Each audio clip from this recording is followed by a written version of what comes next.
5월 황금 연휴, 조선의 밤을 거닐다. 긴 연휴 동안 비밀스럽고 애틋한 야담 이야기를 함께합니다. 지금 이 순간, 당신은 조선의 밤을 걷고 있습니다. 이야기 속으로 함께 들어가 보시죠. 이 이야기가 궁금하시다면 구독, 좋아요, 알림 설정 부탁드립니다. 칠흑 같은 밤마다 한 남자가 지키는 거대한 곳간. 그 안에 숨겨진 것은 상상을 초월하는 비밀이었습니다. 충직한 머슴의 가슴에 피어난 사랑, 그리고 한 처녀의 숨겨진 정체. 특히 그 곳간문이 열리는 순간 모든 이들의 입에서 터져나온 탄성은 오늘 이 이야기를 들으시는 여러분의 가슴을 한순간에 뒤흔들어 놓을 것입니다. 곳간의 비밀, 머슴과 처녀의 운명적 만남. 때는 영조 26년, 경상도 안동 근처 풍산현 당곡리. 이 마을은 지금으로 말하면 경북 안동시 풍산읍 일대로 낙동강 지류가 흐르는 비옥한 땅이었습니다. 이 마을에서 가장 큰 가문은 단연 최씨 문중이었습니다. 최씨 가문은 3대에 걸쳐 부를 쌓아 이 지역에서 가장 큰 세력을 지닌 양반가로 성장했습니다. 이 집안의 당주 최명원 어른은 50이 넘은 나이에도 매서운 눈빛으로 집안 살림을 일일이 살폈습니다. 그는 매년 과거를 보았으나 합격하지 못해 벼슬길은 포기한 채 재산 불리기에 모든 정성을 쏟았지요. 최 부자네 집에서 가장 눈에 띄는 것은 바로 이 거대한 돌곡간이었습니다. 일반적인 곡간과는 달리 이곳은 화강암으로 견고하게 지어져 있었고 문은 두껍고 단단한 참나무로 만들어져 어떤 도끼로도 쉽게 부술 수 없었습니다. 특히 이 곡간에는 특별한 관습이 하나 있었습니다. 바로 곡간지기 머슴을 두는 것이었지요. 그런데 이 머슴은 일반적인 하인과는 달랐습니다. 최씨 가문은 대대로 특별한 머슴 한 명을 뽑아 곡간을 지키겠고 그에게만 곡간의 비밀을 알려주었습니다. 가문의 비밀을 지키기 위해 엄격한 선발 과정을 거쳐야 했고 곡간 안에 무엇이 있는지 아는 사람은 오직 최 부자와 이 곡간지기 머슴뿐이었습니다. 이 이야기의 주인공 진상필은 28 나이에 최 부자네 곡간지기 머슴이 된 지 3년째였습니다. 어릴 적 부모를 외구의 습격으로 잃고 홀로 자란 상필은 누구보다 강인한 체력과 의지를 지녔습니다. 특히 그의 눈빛에는 깊은 슬픔과 함께 단호함이 공존했지요. 최 부자는 20명이 넘는 후보 중에서 상필을 직접 선택했습니다. 상필아, 우리 집안의 곡간은 단순한 창고가 아니다. 이것은 우리 최씨 가문의 근간이자 생명과도 같은 것이니라. 그러니 내가 지켜야 할 것은 단순한 재물이 아니라 우리 가문의 운명이자 명예다. 네, 어른. 제 목숨을 바쳐 지키겠습니다. 저에게는 더 이상 잃을 것이 없사옵니다. 오직 충성만이 제 삶의 이유가 될 것입니다. 좋다. 하지만 명심해라.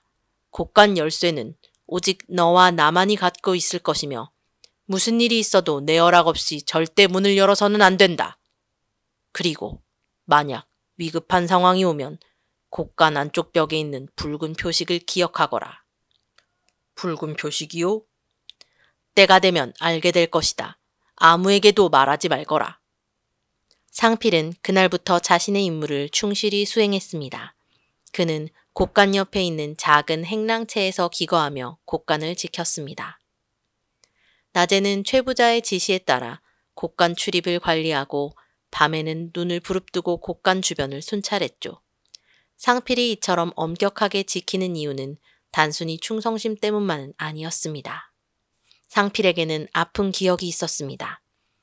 10살 때 그의 고향 마을이 왜구의 습격을 받았고 부모님은 그를 지키다 목숨을 잃었습니다. 홀로 남은 상필은 한 스님의 도움으로 무예를 익히며 자랐고 25이 되던 해에 스님이 입적하자 세상에 나와 최 부자네 문을 두드렸던 것입니다. 하지만 마을 사람들 사이에는 최 부자네 곡간에 대한 온갖 소문이 무성했습니다. 어떤 이는 임진왜란 때 피난온 명나라 장수가 남긴 금은보화가 있다고 했고, 또 어떤 이는 외적에게 항복하지 않고 자결한 조상의 영혼이 지키는 보물이 있다고도 했습니다. 심지어 조상 대대로 내려오는 비법서가 있어 그것으로 불을 불린다는 말까지 있었죠. 그 최부자네는 한 세대 전만 해도 보통 양반집이었는데 하루아침에 거부가 됐다더군. 증조 할아버지가 어디선가 보물을 얻었다는 소문이. 허허, 그 보물이 어디서 났겠나?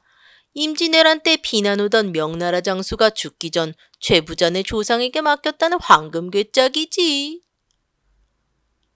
그래서 그 곡간 머슴도 보통 내기가 아니라던데? 스님에게서 무예를 배웠다고 하더군요. 한 번은 밤중에 도둑이 들었는데 그 머슴이 맨손으로 5명을 물리쳤다고. 이런 소문 때문에 간혹 도둑들이 최부자네 곡간을 노리기도 했습니다.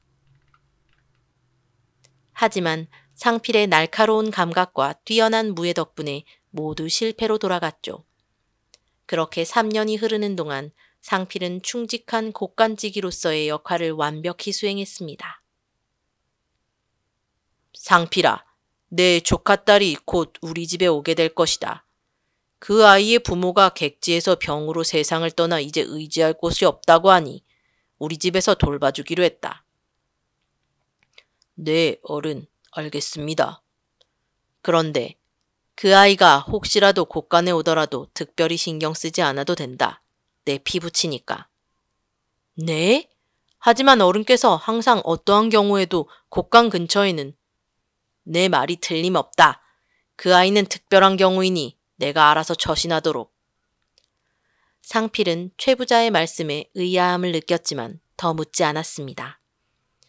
주인의 명령이니 따를 뿐이었지요. 며칠 후 최부자의 조카딸이 도착했습니다. 그녀의 이름은 월선이었습니다. 21살의 월선은 뛰어난 미모와 함께 어딘가 슬픈 분위기를 지니고 있었습니다.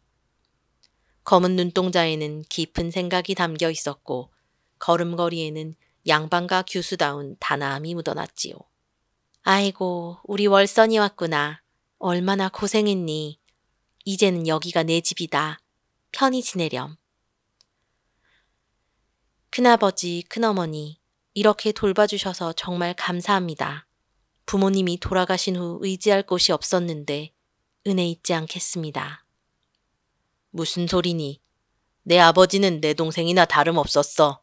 내가 여기 온 것은 당연한 일이다. 이제 편히 지내렴. 월선은 최부자네 안채에서 생활하게 되었습니다. 그녀는 최부자 부인을 도와 집안일을 배우며 지냈고 특유의 침착함과 영리함으로 금세 집안 사람들의 신임을 얻었습니다. 그리고 어느 날 상필과 월선은 우연히 마주치게 되었습니다. 아가씨, 당신이 그 유명한 곡간지기 머슴이신가요? 네? 저를 아십니까? 이 집에 온 지 며칠 안 됐지만 이미 당신 이야기는 많이 들었어요. 맨손으로 5명의 도둑을 물리쳤다면서요? 과장된 소문입니다. 그저 제 임무를 다했을 뿐입니다. 정말 대단해요. 그런데 저는 가끔 밤에 잠을 이루지 못해 뜰을 거닐곤 하는데 혹시 곡간 근처를 지나다녀도 괜찮을까요? 큰아버지께서는 괜찮다고 하셨지만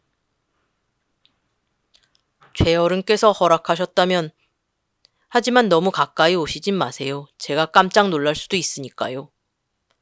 알겠어요. 조심할게요, 상필씨. 월선이 자신의 이름을 부르는 것에 상필은 놀랐습니다. 일반적으로 양반가 규수가 하인의 이름을 직접 부르는 일은 드물었기 때문입니다. 더구나 그녀의 부드러운 미소와 다정한 목소리는 상필의 가슴에 이상한 감정을 일으켰습니다. 이상하다. 최어른께서 왜 조카딸에게만 특별히 예외를 두신 걸까? 게다가 그 아가씨는 어딘가 낯설면서도 익숙한 느낌이 든다. 그날 이후 상필은 종종 밤에 뜰을 거닐던 월선과 마주치게 되었습니다. 처음에는 짧은 인사만 나누던 두 사람이었지만 점차 많은 대화를 나누게 되었습니다. 상필 씨는 어떻게 이 집에 오게 되었나요? 저는 부모님을 일찍 여의고 스님 밑에서 자랐습니다. 스님께서 돌아가신 후 살 길 찾아 이곳에 왔지요. 저도 부모님을 잃었어요. 그런 아픔이 어떤 것인지 알아요. 실례지만 아가씨의 부모님은 어떻게? 병으로요. 그것도 갑자기요. 하지만 이상하게도 어릴 적 기억이 많이 나지 않아요. 마치 안개 속에 있는 것처럼. 두 사람의 대화는 점점 깊어졌고 상필은 월선에게 이전에는 느껴보지 못한 감정을 느꼈습니다. 그것이 사랑이라는 것을 알면서도 신분 차이와 자신의 임무 때문에 그 마음을 억눌렀지요. 이거 드세요. 밤새 일하시느라 배고프실 것 같아서. 아가씨, 이런 걸 왜? 괜찮아요. 그냥 먹어요. 그리고 저를 아가씨라고 부르지 말고 그냥 월선이라고 불러주세요. 하지만 그건 제가 어떻게... 저와 당신 사이에는 그런 구분이 필요 없어요, 상필 씨. 그날 밤 상필의 마음속에는 혼란이 가득했습니다. 한편으로는 월선에 대한 감정이 커져가는 것을 느꼈고 다른 한편으로는 자신의 신분과 임무에 대한 책임감이 그를 짓눌렀습니다. 상필아, 어젯밤에 월선이와 이야기를 나눴다고? 네, 아가씨께서 지나가시길래 어른께서 말씀하신 대로. 그래. 월선이가 널 어떻게 생각하더냐? 그게 무슨... 저는 그저 머슴일 뿐인데. 상필아, 사람의 인연이란 참으로 묘한 것이다. 때로는 우리가 생각도 못한 방향으로 흘러가기도 하지. 내가 곳간을 지키는 것처럼 때로는 운명도 지켜야 할 때가 있다. 상필은 최 부자의 말뜻을 정확히 이해하지 못했지만 어딘가 의미심장한 말씀이라고 느꼈습니다. 그러나 곧 그런 생각을 접고 자신의 임무에 충실하기로 마음먹었습니다. 그 즈음 마을 바깥에는 불길한 기운이 감돌고 있었습니다.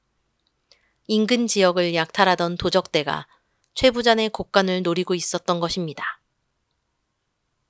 이번 표적은 풍산현 당공리의 최 부자네다.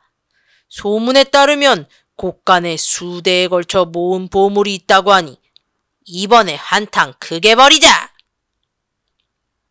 두목, 하지만 그 집 곳간지기 머슴이 보통 내기가 아니라고 합니다. 5 도적을 혼자 물리쳤다는. 하하, 한남 머슴이 우리 40명을 상대할 수 있겠느냐? 게다가 내 계획은 달라. 내부에 사람을 심어놨다. 도적대는 최 부자네를 습격하는 계획을 세우고 있었고 이미 내부에 협력자가 있다는 두목의 말에 모두가 환호했습니다. 그들은 사흘 후 보름달이 뜨는 밤에 습격하기로 결정했습니다. 한편 월선은 점점 더 상필을 자주 찾아갔습니다. 두 사람은 밤마다 이야기를 나누며 서로에 대해 알아갔고 그 과정에서 서로에 대한 감정이 깊어졌습니다. 상필 씨, 사실 제가 이 집에 온 이유는 제 부모님에 관한 진실을 찾기 위해서예요. 진실이요? 네. 저는 어릴 적에 제 기억이 많이 지워져 있어요. 부모님에 대한 기억도 희미하고, 하지만 이상한 꿈을 자주 꿔요.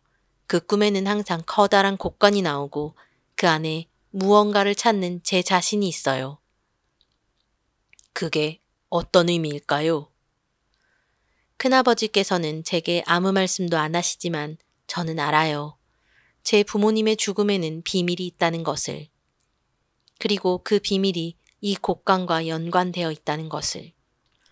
상필은 월선의 말에 큰 충격을 받았습니다.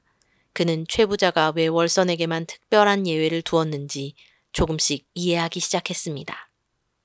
월선 씨, 혹시 그래서 곳간 근처에 자주 오는 건가요?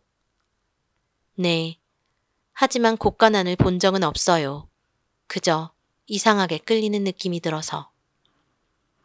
이 대화를 나눈 후 상필은 깊은 고민에 빠졌습니다. 한편으로는 월선을 돕고 싶었지만 다른 한편으로는 최 부자에 대한 충성심과 곡간지기로서의 임무가 그를 붙잡았습니다. 어르신, 말씀드릴 것이 있습니다. 무슨 일이냐? 월선 아가씨가 자신의 부모님과 곡간에 관한 이야기를 했습니다.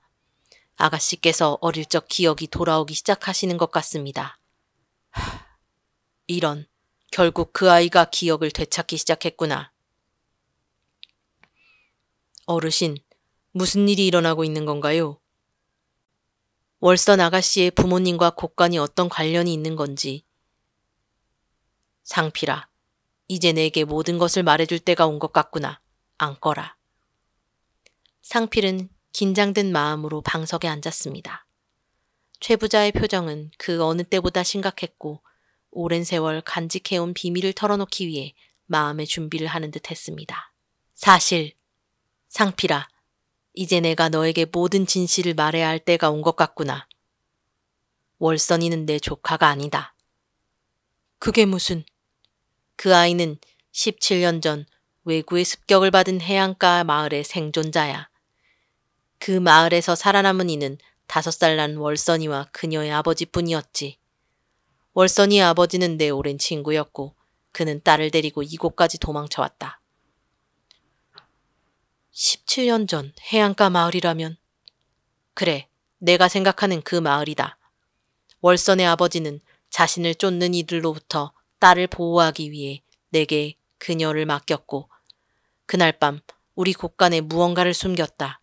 그리고 월선이가 성인이 될 때까지 진실을 말하지 말아달라고 부탁했지. 그럼 월선 아가씨의 부모님은? 월선이의 아버지는 얼마 후 추격자들에게 붙잡혀 죽었다. 우리는 월선이가 충격을 이기지 못할까 두려워 그녀에게 거짓 기억을 심어주었지. 그녀의 부모가 병으로 죽었다고. 하지만 이제 그 아이가 조금씩 진실을 기억해내기 시작한 것 같구나. 상필은 최 부자의 말을 듣고 가슴이 무너져 내렸습니다. 그의 고향 마을 역시 17년 전 외구의 습격을 받았기 때문입니다.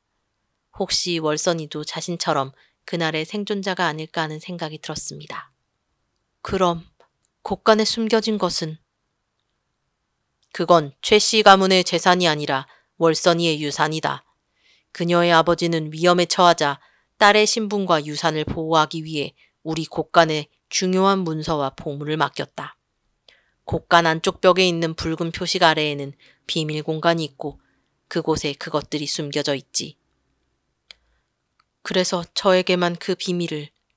그래, 나는 죽기 전에 월선이가 자신의 정체와 유산을 찾을 수 있도록 준비했다. 그리고 그 일을 도울 사람으로 너를 택했다.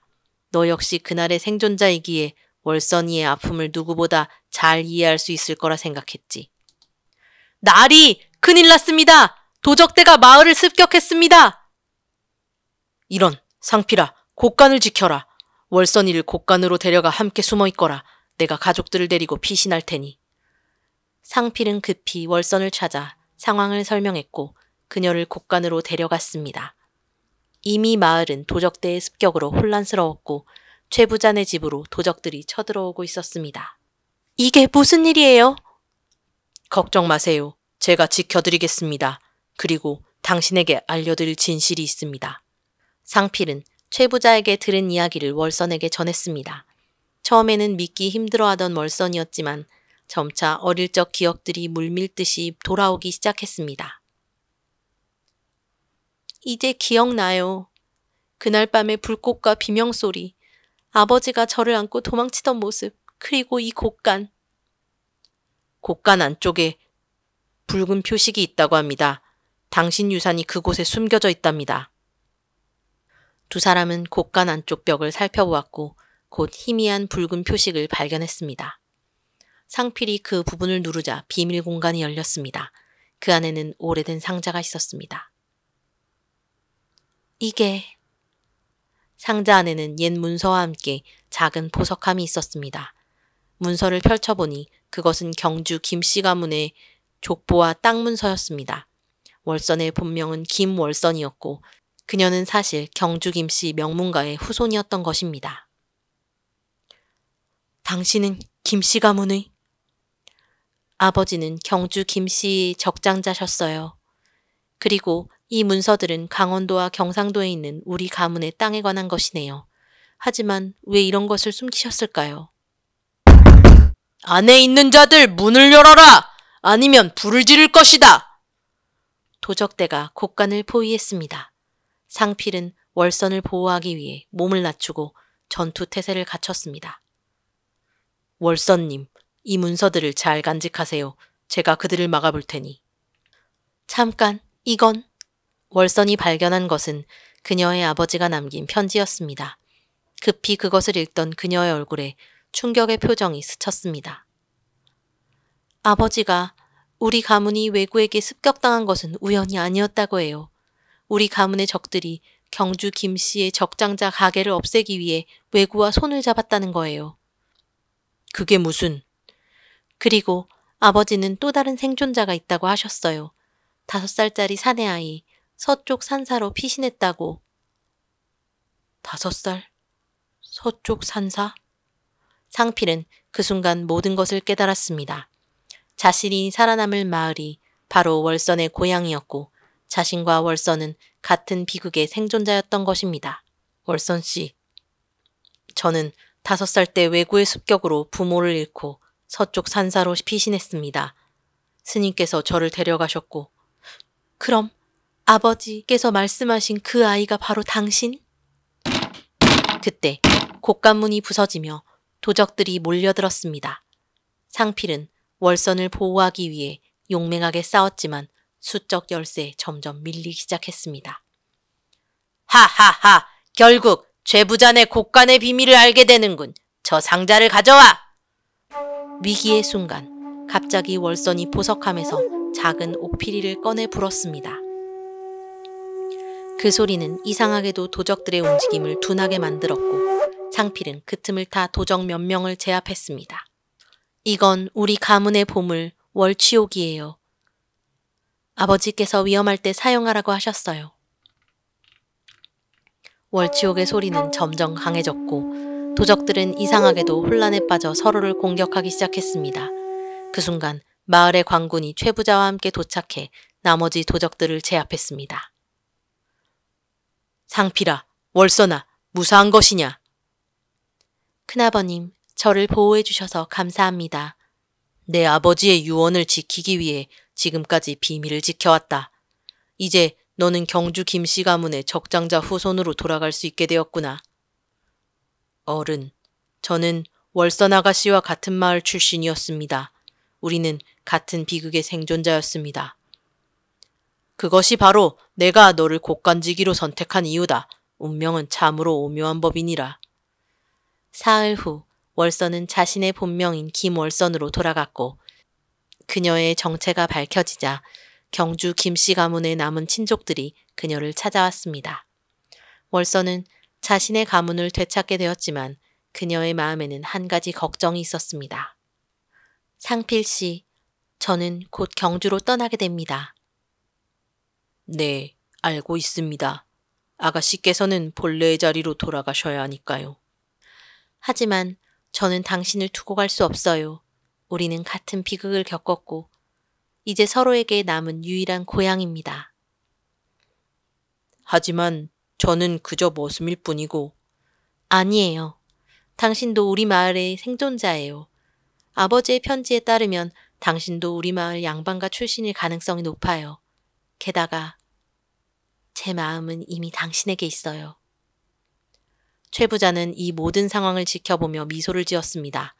그는 상필을 불러 또 다른 비밀을 알려주었습니다. 상필아, 사실 내가 머물던 절에서 스님이 내게 준 편지가 있다. 그 스님께서는 내가 황해도 백씨 가문의 후손이라고 하셨다. 내 진짜 이름은 백상필이며 내 가문 역시 왜구의 습격을 받기 전에는 존경받는 양반가였단다. 네? 제가 백씨 가문의? 그래, 너와 월선이는 어쩌면 운명적인 만남이었을지도 모르지. 두 사람 다 같은 비극을 겪었고 이제 함께 새로운 시작을 할 수 있겠구나. 그로부터 6개월 후 백상필과 김월선은 혼례를 올렸습니다. 두 사람은 경주 김씨 가문의 재산과 명예를 되찾았고 자신들과 같은 비극을 겪은 사람들을 돕기 위한 일에 헌신했습니다. 그리고 최부잔의 곡간은 이제 운명의 곡간이라 불리며 사람들에게 위기 속에서도 희망을 잃지 말라는 교훈을 전하는 전설이 되었습니다. 이것이 바로 곡간의 비밀, 머슴과 처녀의 운명적인 만남이라는 이야기입니다. 비극적인 과거를 지닌 두 사람이 우연히, 아니 필연적으로 만나 서로의 상처를 치유하고 새로운 미래를 열어가는 감동적인 이야기였습니다. 조선 숙종 8년 경기 가명의 비밀 지하실. 이번엔 성공해야 한다. 드디어 찾았다. 최 의원, 대감님께서 부르십니다. 송부인의 병세가 위급하시다고 하오. 조선 최고의 의술과 금단의 지식 사이. 그가 선택한 길이 세 사람의 운명을 영원히 바꿔놓게 된다. 그림자 의원. 조선의 금단식물과 비밀의 맹세. 조선 왕실의 의료를 책임지는 내의원. 그곳에서 수련 중인 최도남은 남다른 재능을 보였으나 미천한 중인 출신이라는 한계에 늘 부딪혔다. 또 몰래 실험을 했다고? 내 놈의 이단적인 방법이 들통나면 내 의원 전체가 위험해진다. 스승님, 허나 동의보감에 없는 치료법이라도 환자를 살릴 수 있다면 시도해볼 가치가 있사옵니다. 허튼 소리! 지금 우리가 사는 세상이 어떤 세상인지 모르느냐? 잡귀를 쫓는다며 대감가의 여인들을 화형에 처한 게 얼마 전이더냐? 조선 중기. 숙종의 통치 아래 강화된 성리학적 질서는 새로운 지식과 방법에 대한 극심한 탄압으로 이어졌다. 특히 의원들은 기존의 의서에서 벗어난 실험을 할 경우 요술이나 사술이라는 누명을 쓰고 처형되기 일쑤였다. 조선 최고 권세가 김상원 대감의 집. 이 가문의 종부인 송씨마님은 임신 8개월째 심각한 혈기 부족으로 고통받고 있었다. 타나야, 물. 마님, 조금만 더 견디소서. 곧 최고의 의원을 모신다고 하였사옵니다. 이번에도 소용없을 것 같구나. 이번엔 다릅니다. 조선에서 가장 뛰어난 의원을 모셨사옵니다. 김상원 가문은 이미 3명의 의원을 바꾸었다. 송씨마님은 3년간 아이를 갖지 못해 남편의 외면을 받다가 겨우 잉태한 아이마저 위태로운 상황이었다. 마님, 최도남 의원이 도착하였사옵니다. 마님, 제게 손을 주시면 맥을 짚어보겠습니다. 최도남은 송씨마님의 상태가 심각함을 즉시 알아차렸다.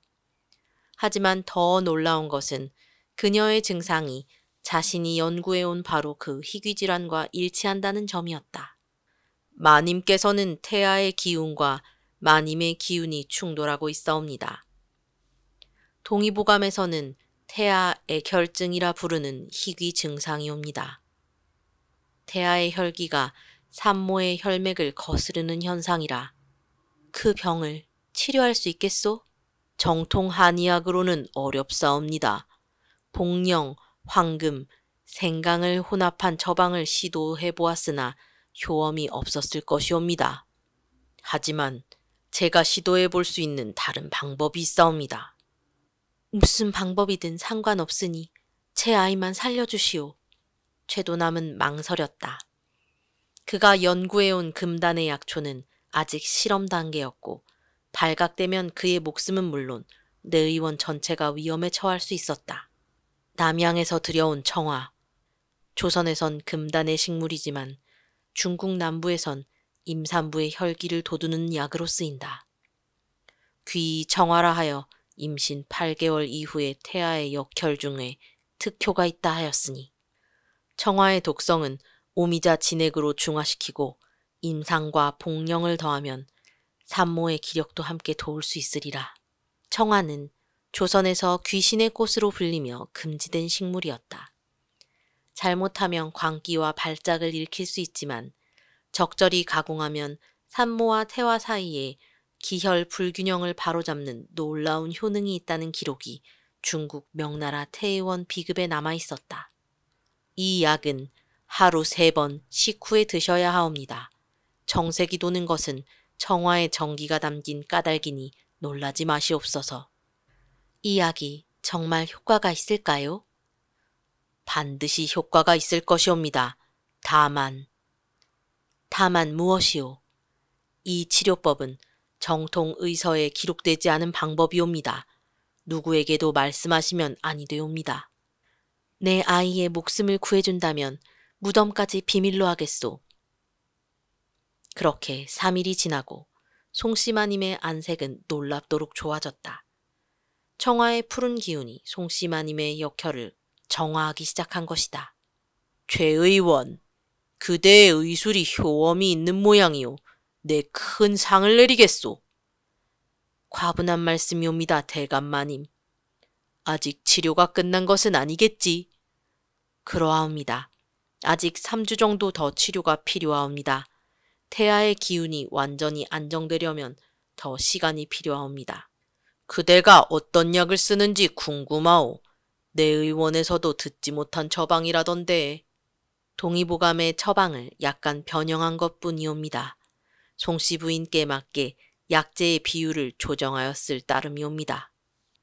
내 아내가 먹는 약이니 언젠가는 그 처방전을 보고 싶소. 최도남은 대감의 눈빛에서 위험을 감지했다. 누군가 그의 비정통적 치료법에 대해 흘렸음이 분명했다. 들으셨습니까? 최도남이 금단의 약초를 사용한다는 소문이. 뭐라고? 그럴 리가. 김상원 대감댁의 마님을 치료하는데 청화를 썼다옵니다. 남양에서 온 상인이 최도남에게 청화를 팔았다고 증언했습니다. 어찌 그리 무모한 짓을! 청화는 심증이 약한 자에게는 광증을 일으키고 인부에게는 태아를 해칠 수도 있는 위험한 약재인데 이 일이 의군부에 알려지면 내의원 전체가 위험해질 것이옵니다. 그날 밤 다나는 최도남의 비밀 실험실을 찾아갔다. 누구요? 저 김상원 대감댁 노비 다나이옵니다. 여긴 어찌? 의원님, 위험하옵니다. 대감께서 의원님의 약에 대해 조사하시고 계시옵니다. 마님께서 나아지시자 대감께서 그 비결을 알고 싶어 하시옵니다. 그런데 대감의 첩 윤씨가 의원님을 의심하고 있사옵니다. 윤씨 부인이라. 윤씨는 송씨가 아이를 가지기 전 김상원의 총애를 독차지했던 여인이었다. 송씨의 임신으로 그 위치가 흔들리자 그녀는 송씨와 그녀와의 아이에게 좋지 않은 감정을 품게 되었다. 윤씨 부인이 의원님의 치료법을 사술이라고 대감께 말씀드렸사옵니다. 청화는 귀신을 부리는 요망한 약초라고. 그렇군. 이제 어쩌면 좋을까? 제가 도와드리겠사옵니다. 마님과 아이를 위해서라면.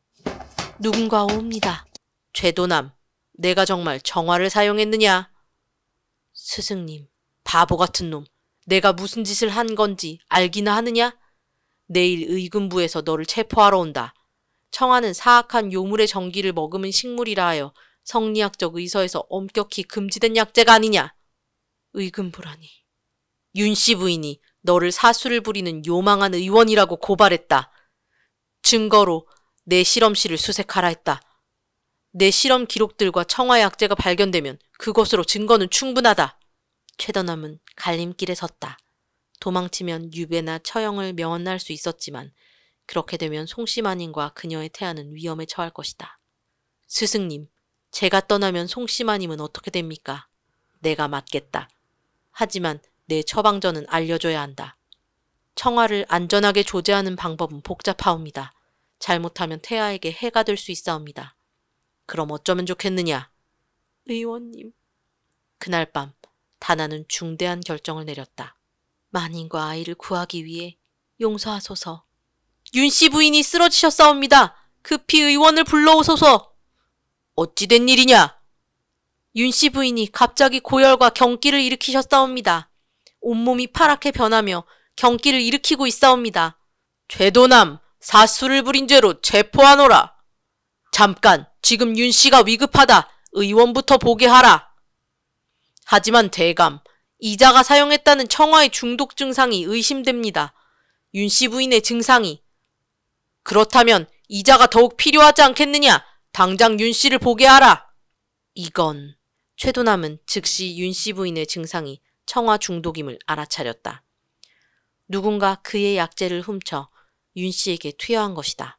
오미자와 복령으로 중화시키지 않은 청화의 독성이 발현된 상태였다. 어서 치료를 시작하게. 해독제가 필요하옵니다. 제 실험실에 있사옵니다. 우리가 함께 가겠소. 청화의 독을 중화하려면 오미자, 황기, 인삼을 특별한 비율로 섞어야 합니다. 여기 이상한 약초들이 많구나. 모두 정통의서에 기록된 것들이옵니다. 이것이 바로 그 청화인가? 그것은 나쁜 쪽 지방의 약초로 열을 내리는 데 쓰이는. 거짓말 마라! 이것이 바로 사술에 쓰이는 청화가 아니냐! 최도남은 다나가 자신을 살리기 위해 위험한 선택을 했음을 직감했다. 하지만 지금은 윤씨 부인을 살리는 것이 우선이었다. 살 수 있겠는가? 네, 대감. 곧 나아질 것이옵니다.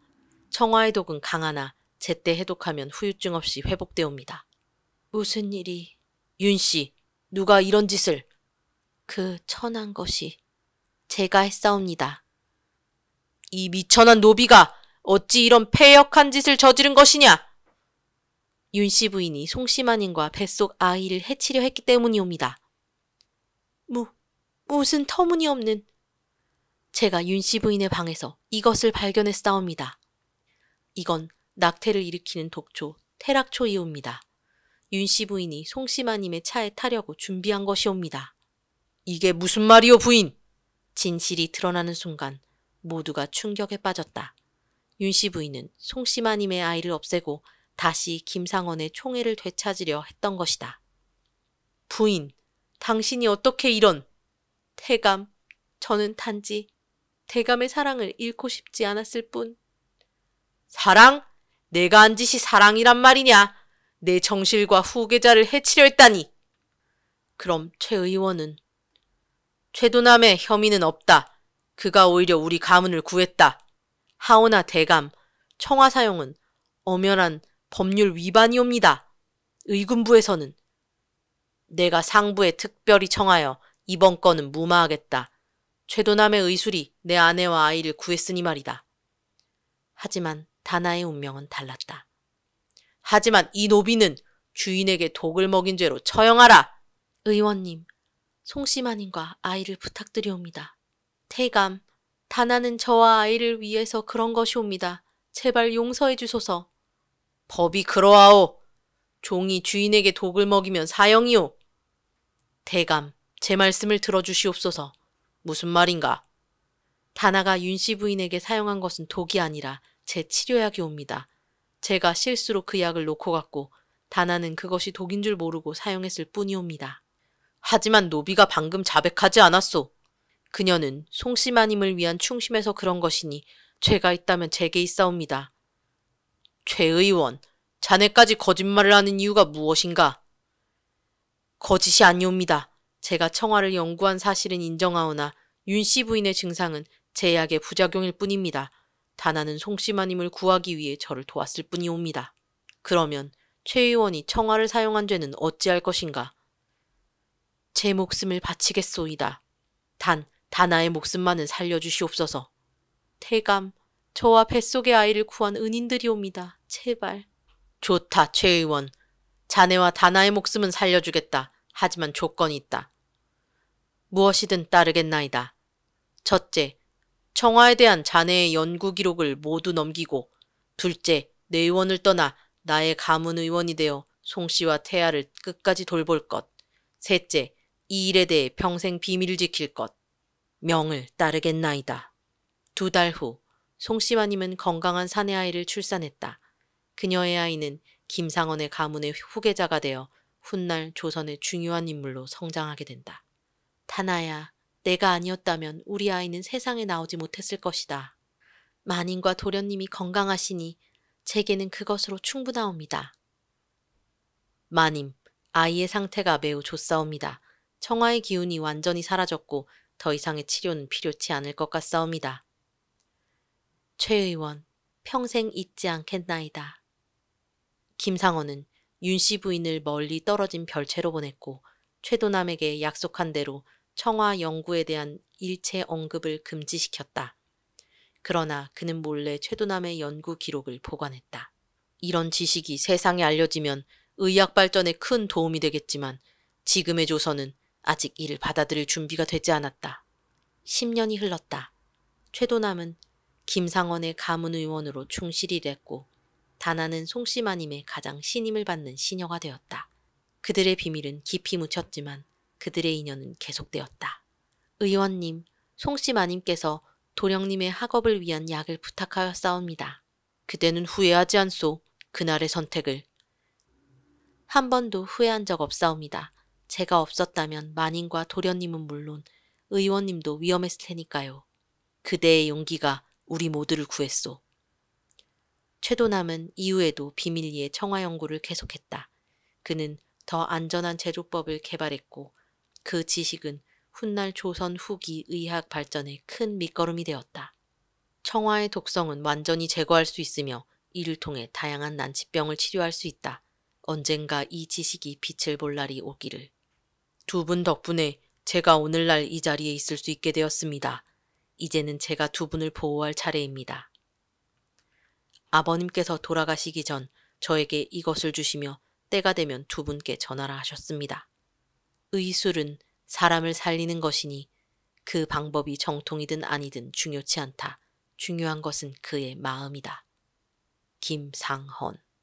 그들의 비밀과 맹세에는 결국 새로운 시대를 여는 씨앗이 되었다. 금단의 지식이었던 청화연구는 후대에 전해져 조선의학의 새로운 지평을 열었고 한 사람의 용기 있는 선택이 많은 이들의 생명을 구하는 계기가 되었다. 역사의 그림자 속에서도 진리를 향한 의원의 열정과 생명을 지키기 위한 한 여인의 희생은 세월을 넘어 빛을 발했다. 금단의 지식과 비밀의 맹세, 그 사이에 피어난 우정과 신뢰의 이야기. 매화꽃 아래 운명은 피어났다. 깊은 산속, 차디찬 바람이 몰아치는 어느 겨울밤. 한 여인은 홀로 매화를 기르며 살아가고 있었습니다. 하지만 이 평온한 밤은 오래가지 않았습니다.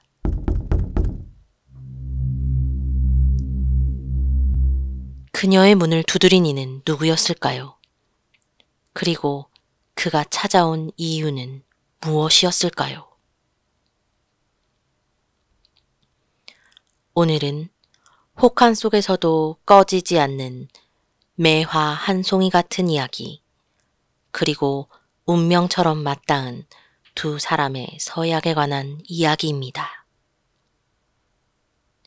오늘 이야기가 궁금하시다면 구독, 좋아요 부탁드립니다. 깊은 산속, 허름한 기와집 매향제. 창호문 사이로 은은한 등불이 새어나오고 마당에는 붉은 매화가 피어있다. 눈이 소복히 쌓여있지만 매화는 꿋꿋이 피어있다.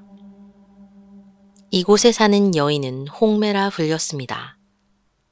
그녀는 일찍이 남편을 잃고 이곳에서 조용히 살아가고 있었습니다.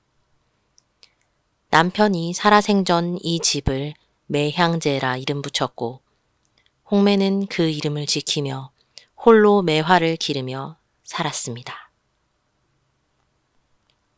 그때 대문이 조심스럽게 두드려진다. 홍매는 손에 들고 있던 바느질을 멈추고 문 쪽을 바라본다. 이 늦은 밤에 누구십니까? 실례를 무릅쓰고 문을 두드립니다. 저는 이현이라 하는 선비입니다. 길을 잃고 방황하다 이곳까지 오게 되었습니다. 혹 하룻밤 신세를 질 수 있는지 여쭙고 싶습니다. 홍매는 문을 열고 바깥을 살핀다. 젊은 선비는 눈발에 젖은 갓을 벗으며 공손하게 인사한다. 그의 눈빛은 진지했고 허튼 마음은 없어 보였다. 춥겠습니다. 어서 들어오십시오. 이연이 감사의 인사를 올리고 조심스럽게 방 안으로 들어선다. 방 안에는 따뜻한 차향이 감돌고 있다. 따뜻한 방 안. 홍매는 차를 준비하고 이연은 조용히 앉아 기다린다. 방 안의 등불이 은은하게 흔들리며 두 사람의 그림자가 벽에 들이운다. 매화향이 나는군요. 직접 우린 차입니까? 예, 집에서 나는 매화를 말려 만든 차입니다. 남편이 살아계실 때 좋아하던 것이지요. 그녀의 말에서는 슬픔이 묻어났지만 그녀는 담담하게 말을 이었습니다. 이현은 그녀의 말에 조용히 고개를 끄덕였습니다. 그럼에도 불구하고 이 매화는 여전히 아름답습니다. 혹한에도 꺾이지 않고 향기를 피우니 말입니다. 선비님도 같은 생각이신가요? 저는 매화가 지지 않는 한 외롭지 않다고 생각합니다. 며칠 후 마을 장터. 사람들 사이에서 소곤거림이 들려온다. 붉은 매화처럼 피어난 소문은 삽시간에 마을을 뒤덮었다. 그 후로 이현은 홍매의 집을 자주 찾았습니다. 두 사람은 함께 책을 읽고 차를 마시며 대화를 나누었습니다. 하지만 이 모습은 마을 사람들의 눈에 달리 보였습니다. 젊은 선비가 과부의 집을 드나든다지. 그것도 밤늦게까지. 선비란 자가 채통도 없이 원님께서 하시면 가만히 안 계실 거야. 이야기는 점점 부풀려지고 결국 원님의 귀에까지 들어간다. 날이 밝자 원님의 군사들이 홍매의 집 앞에 나타난다. 문을 두드리는 소리가 울려 퍼진다. 이 집에 수상한 자가 숨었다는 소문을 들었습니다. 문을 여시오. 홍매는 순간 당황하지만 이내 차분하게 대응한다. 이곳엔 아무도 없습니다. 다만 밤새 매화향기에 취해 잠이 들었을 뿐입니다. 그러나 원님이 직접 등장하며 문을 밀어젖힌다. 이 여인은 고집이 세기로 유명하지. 하지만 감히 관아의 명을 거역하려는 것이냐? 이연은 몸을 숨긴 채로 숨죽이고 있고 홍매는 강단 있는 태도로 원님과 대면한다. 이 작은 초가집에 무슨 음모가 있겠습니까? 원님께서 허락하신다면 차 한 잔 드시고 가시지요. 원님이 의심스러운 눈빛으로 집안을 둘러보지만 홍매의 침착한 태도에 더 이상 추궁하지 못한다. 오늘은 그냥 가겠다. 하지만 다시 수상한 낌새가 보이면 이 집을 뒤집어 놓을 테다. 원님과 부하들이 떠난 뒤 홍매는 긴 한숨을 내쉰다. 홍매가 이연에게 약초를 다려 건넨다. 밤새 마음 졸였을 테니 따뜻한 차라도 드세요. 은혜를 입고도 제대로 감사 인사도 드리지 못했네요. 감사합니다. 두 사람은 작은 웃음을 나누며 매화나무 아래서 차를 마신다. 이현은 홍매의 손에 작은 상처가 난 것을 보고 조심스레 그녀의 손을 잡는다. 매화를 돌보시다가 다치셨군요. 늘 있는 일이에요. 익숙하니까요. 두 사람은 조용히 서로를 바라본다. 그들 사이의 공기가 점차 따뜻해진다. 밤이 깊어가는 매양제. 촛불이 은은히 흔들리고 창밖에는 차가운 바람이 불어온다. 홍매는 다림질 하던 천을 정리하며 깊은 숨을 내쉰다. 이제 선비님도 돌아갈 때가 된 것이 아닙니까? 그러고 싶지 않습니다. 홍매가 문득 시선을 돌리다 이연의 허리춤 아래 단단한 무엇인가를 보고 순간 놀란다. 홍매는 당황한 듯 시선을 피하지만 이연은 태어난 채 그녀를 바라본다. 무슨 생각을 하십니까? 이연이 조용히 자리에서 일어나 홍매에게 다가선다. 이연의 손끝에는 홍매의 손등을 가만히 덮는다. 홍매는 살짝 움찔하지만 이내 손을 빼지 않는다. 그대가 허락한다면 이곳에 머물고 싶습니다. 홍매는 아무 말 없이 고개를 숙이지만 얼굴이 붉게 물든다. 두 사람 사이의 거리감이 서서히 좁혀진다. 창호지 문 너머로 매화 향기가 은은하게 스며든다. 그리고 켜져 있던 등불이 꺼진다. 마을 광장, 많은 사람들이 둘러싸고 있다. 붉은 매와 한 그루가 서 있다. 이형과 홍매는 사람들 앞에 섰습니다. 마을 사람들의 수군거림이 이어졌지만 두 사람은 흔들리지 않았습니다. 자, 이제 말해보시오. 이 선비와 함께 하겠다는 것이 부인의 진심이오? 그렇습니다. 선비님과 함께 하겠습니다. 마을 사람들 사이에 웅성거림이 커진다. 하지만 홍매의 표정에는 흔들림이 없다. 그 순간 붉은 매화꽃이 바람에 흩날렸습니다. 마치 두 사람의 결심을 축복하는 듯 했습니다. 이연이 한 걸음 다가와 홍매의 손을 잡는다. 이제야 깨달았습니다. 참된 학문은 사람을 사랑하는 것에서 시작된다는 것을. 선비님과 함께라면 그 길이 어떠하든 두렵지 않습니다. 그날 겨울이 물러가고 봄이 찾아오고 있었습니다.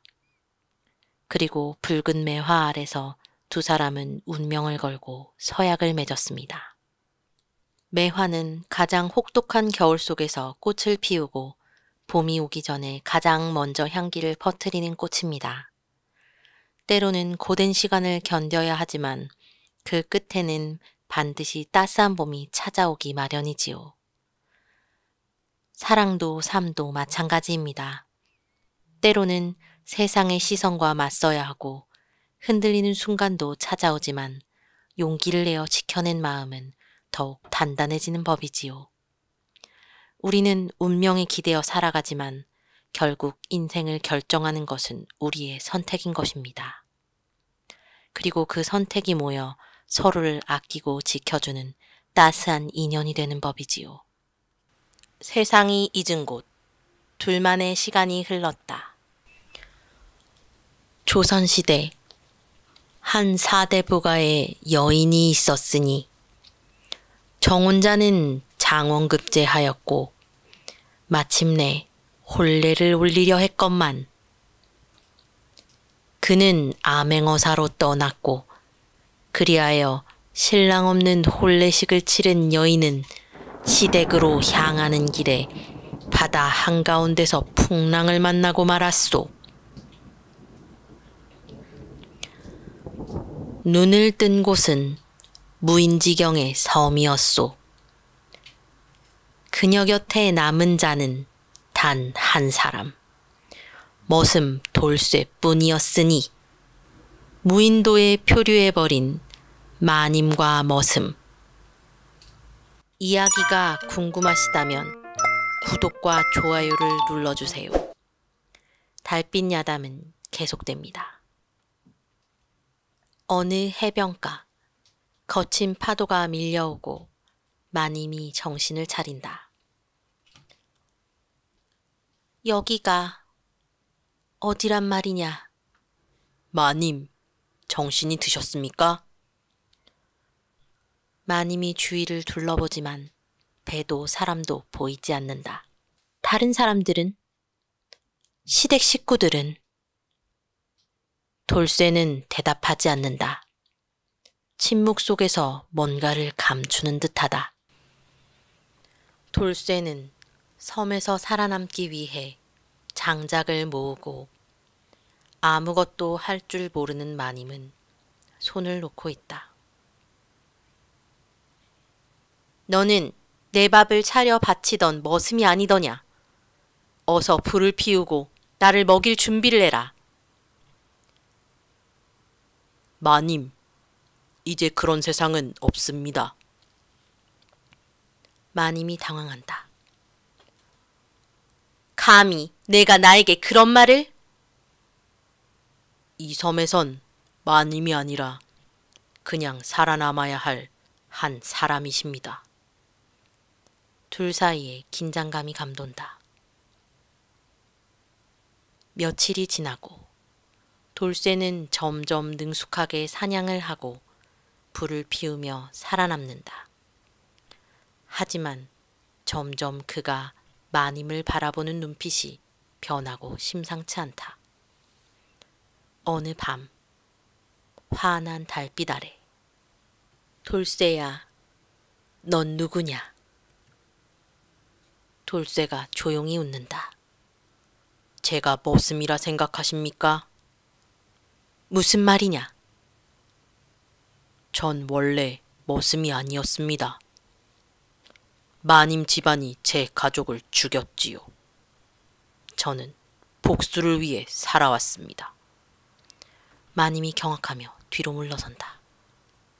그것은 거짓말이다.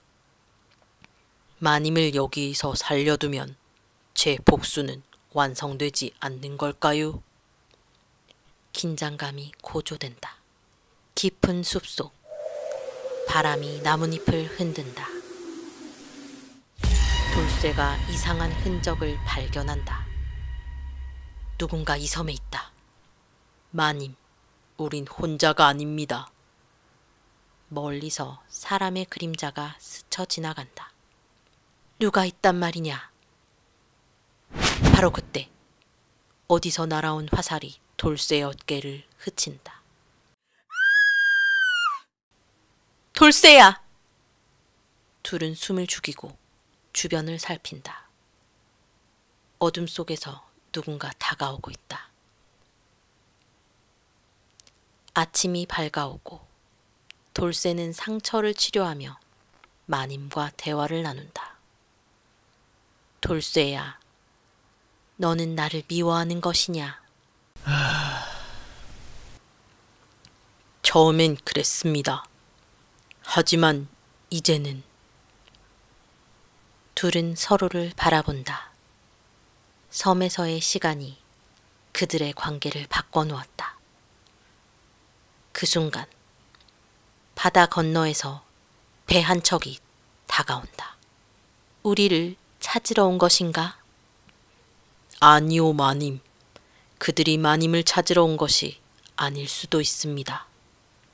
배에서 검은 옷을 입은 사람들이 내린다. 마님과 돌쇠는 긴장한 채 바라본다. 그들 중 한 남자가 다가와 고개를 숙인다. 마님, 드디어 찾았습니다. 시댁에서 보내신 사람들입니다. 마님은 안도한 듯 하지만 돌쇠는 미묘한 표정을 짓는다. 살았다! 돌쇠야! 우린 돌아갈 수 있어! 마님, 이제 돌아가셔야겠지요. 마님이 이상한 기분을 느끼고 돌쇠를 바라본다. 하지만 돌쇠는 눈을 피한다. 검은 옷의 사람들은 돌쇠를 포박하려 한다. 무슨 짓이냐? 이자는 본디 노비가 아니었습니다. 도망친 역적의 자식이었지요. 마님을 홀려 도망치려 했다는 죄목으로 잡아가야 합니다. 마님이 충격을 받은 얼굴로 돌쇠를 바라본다. 돌쇠야, 사실이냐? 이제 아셨습니까, 마님? 전 처음부터 도망자였습니다. 하지만 돌쇠는 마님을 깊이 바라본다. 처음과는 다른 감정이 담긴 눈빛이다. 돌쇠가 잡혀 끌려가려 한다. 마님은 갈등을 하는데 그 순간 마님이 갑자기 칼을 빼든다. 이 자를 놓아주시오. 그렇지 않으면. 검은 옷을 입은 사람들이 당황한다. 마님은 자신이 가진 신분과 권위를 이용해 돌쇠를 구하려 한다. 마님, 그러시면 마님도 역적으로 몰릴 것입니다. 마님이 손을 떨지만 결심한 듯 눈을 감는다. 그렇다면 나는 더 이상 양반가의 여인이 아니다. 모두가 경악한다. 돌쇠는 마님을 바라본다. 믿을 수 없다는 듯한 표정이다. 마님, 정말로 그러시겠습니까? 이제 나는 마님이 아니다. 그냥 너와 함께하고 싶을 뿐이다.